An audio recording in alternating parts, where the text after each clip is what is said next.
انسانوں کی پیدائش سے ہزاروں سال قبل کا زمانہ، جب آسمانوں میں خدا کی مقرب اور شہید بندے کی شہرت عام تھی، فرشتوں کو درس دینے والا استاد جسے اللہ نے بلند مقام بخشا تھا۔ لیکن ایسا کیا ہوا جس نے خدا سے بغاوت کی اور دربار الہی سے دھتکار دیا گیا؟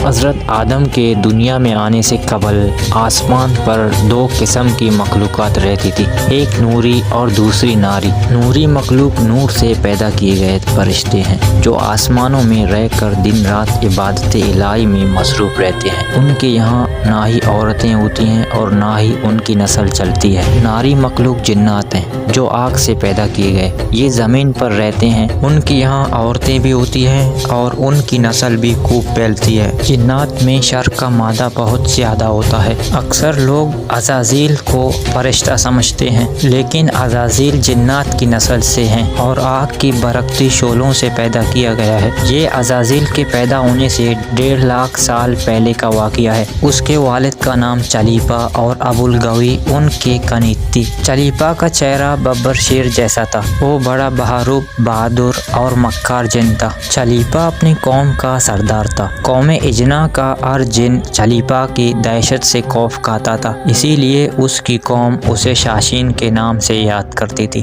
جس کی معنی ہے دل دہلا دینے والا۔ عزازیل کے ماں کا نام تبلیس تھا۔ وہ بھی چلیسا کی طرح طاقتور، بہادر اور مکار تھی۔ جنوں کی اکثریت سرکش، شرپسند، فسادی اور جنگ و جدل کی زیادہ تعداد تھی، جبکہ نیک اور پرامن جنوں کی تعداد آٹے میں نمک کے برابر ہے۔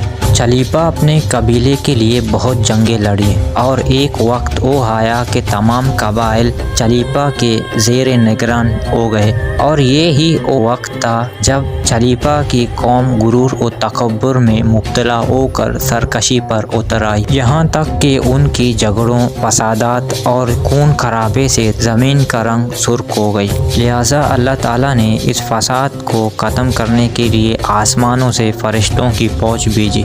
زمین پر عزازیل کے قوم اور فرشتوں کے درمیان ایک خوفناک جنگ ہوئی، جس کے نتیجے میں عزازیل کے والد سمیت زیادہ تر شرپسند جن مارے گئے۔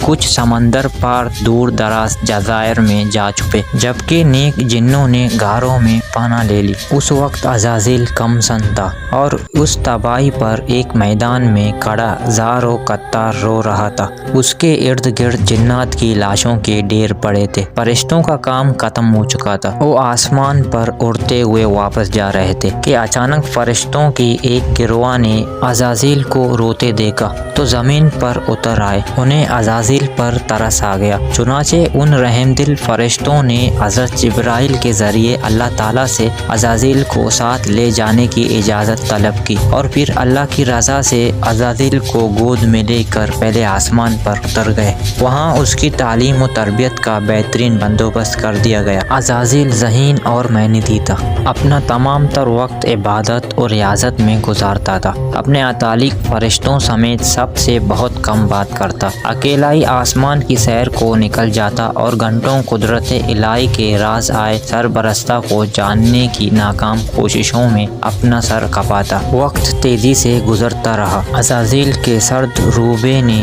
اسے فرشتوں میں مشہور کر دیا تھا، لیکن اسے اس کی فکر نہیں تھی۔ اس کا ادب تو اللہ کا سب سے مقرب اور عبادت گزار بننا تھا، جس کے لیے وہ دن رات ریاضت و عبادت میں مصروف رہتا تھا، یہاں تک کہ ایک دن اللہ نے اسے دوسرے آسمان پر فائز فرما دیا، اور پھر گزرتے وقت کے ساتھ اپنی علمیت اور قابلیت کی بنا پر اس کو اللہ کا قرب حاصل ہوتا چلا گیا۔ پہلے آسمان پر اس کو عابد کہا جاتا تھا۔ ابلیس 40,000 برس تک جنت کا خزانچی رہا، 80,000 برس تک ملائکہ کا ساتھی رہا، 20,000 برس تک ملائکہ کو وحی سناتا رہا، 30,000 برس تک مقربین کا سردار رہا، 1,000 برس تک روحانین سرداری کی منصب پر فائز رہا، 14,000 برس تک عرش کا طواف کرتا رہا۔ لوح محفوظ پر اس کا نام ابلیس لکھا ہوا تھا، اور یہ اپنے انجام سے غافل اور خاتمے سے بے خبر تھا۔